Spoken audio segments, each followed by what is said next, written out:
अंजलि, आपके ऑडियंस ने कुछ क्वेश्चन पूछा है। पूछिए। एक भैया और एक दीदी ने क्वेश्चन पूछा है और काफी अच्छा क्वेश्चन है। बताइए जरा, मैं भी देखूं जो आप इतना तारीफ कर रहे हो। कौन सा क्वेश्चन है? आपके फेवरेट सब्जेक्ट से ही है। अच्छा। हाँ, तो ये भैया का क्वेश्चन कुछ इस प्रकार है कि उन्होंने पूछा है कि 61वां संविधान संशोधन थोड़ा एक्सप्लेन करो अच्छे तरीके से। वाकई मेरे ख्याल में ये प्रश्न काफ़ी इंटरेस्टिंग है। बहुत ही अच्छा क्वेश्चन भैया ने आपने पूछा है। बहुत ही अच्छा लगा कि आप लोगों ने जब ऐसे क्वेश्चन पूछते हो तो मुझे काफ़ी अच्छा लगता है। और मैं आपकी जो प्रश्न है, मैं उस प्रश्न को ज़रूर बताऊंगी। उसकी आपने जो प्रश्न जो शब्द यूज किया है, मैं उस प्रश्न के उस शब्द के हर एक पहलू को बताऊंगी, उसके अर्थ को बिल्कुल स्पष्ट करूँगी। तो मैं आपको बताऊँ, देखिए जैसे मैं आपको एक एग्जाम्पल के परिप्रेक्ष्य में बताऊँगी।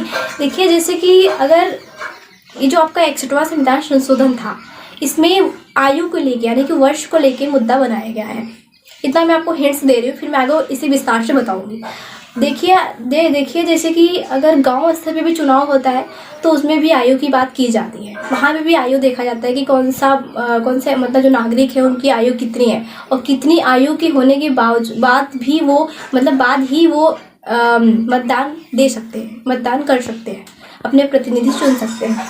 तो यहाँ पे भी आयु देखी जाती है। तो ठीक यही बात इसमें भी देखी जाती है, यानी कि आपका जो 61वां संविधान संशोधन है, ये 61वां संविधान संशोधन, इसमें भी जो जैसे कि देखिए राज्य स्तर पे यानी कि केंद्र स्तर पे लोकसभा और राज्य स्तर पे विधानसभा, इन दोनों में क्या किया गया, इन दोनों के चुनावों में जो मतदान करने की आयु है, यानी कि केंद्र स्तर पर जो लोकसभा है, आप जानते हो कि लोकसभा यहाँ पे 2 सदन है, लोकसभा राज्यसभा। तो सिर्फ हम लोकसभा की ही बात कर रहे हैं, यानी कि केंद्र स्तर यानी सेंट्रल गवर्नमेंट में यानी कि केंद्र स्तर पर लोकसभा जो है, लोकसभा को लेके, और राज्य स्तर पर जो है विधानसभा, इन दोनों के चुनाव में जो मतदान करने की जो आयु थी, जो एज थी, इसकी बात की जा रही है।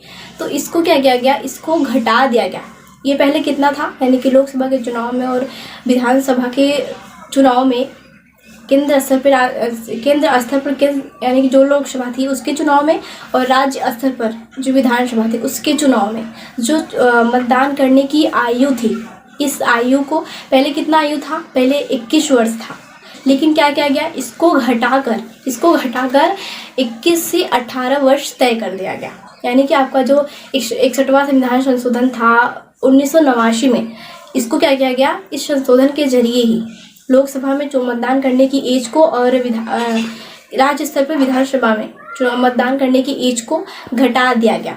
यानी कि पहले 21 वर्ष था, 21 वर्ष से इसको 18 वर्ष कर दिया गया।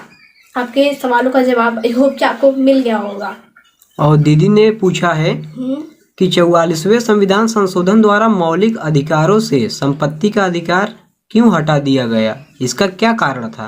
देखिए दीदी, आपका भी क्वेश्चन काफ़ी अच्छा है। आपने भी बहुत अच्छा प्रश्न पूछा है, संशोधन से रिलेटेड आपका भी प्रश्न है। तो आपका प्रश्न ये है कि 24वें संविधान संशोधन के द्वारा यानी कि जो मौलिक अधिकार है उसको, मतलब आपको जो संपत्ति का अधिकार है उसको मौलिक अधिकार से क्यों पृथक किया गया, राइट? क्यों अलग कर दिया गया? यस। तो आपका जो ये मौलिक अधिकार है, इससे आपके संपत्ति के अधिकार को इसलिए पृथक किया गया क्योंकि ये कोई मौलिक अधिकार नहीं है, ये कानूनी अधिकार है। यानी कि जो संपत्ति का अधिकार है ये मौलिक अधिकार से इसलिए अलग किया गया। देखिए 24वें संविधान संशोधन 1978 के द्वारा ये यानी कि संपत्ति के अधिकार को मौलिक अधिकार से इसलिए पृथक किया गया, इसलिए अलग किया गया क्योंकि ये कोई मौलिक अधिकार नहीं है, ये सिर्फ कानूनी अधिकार है। इसलिए अब यही कारण था कि इसको मौलिक अधिकार से अलग कर दिया गया, इसको संपत्ति के अधिकार को।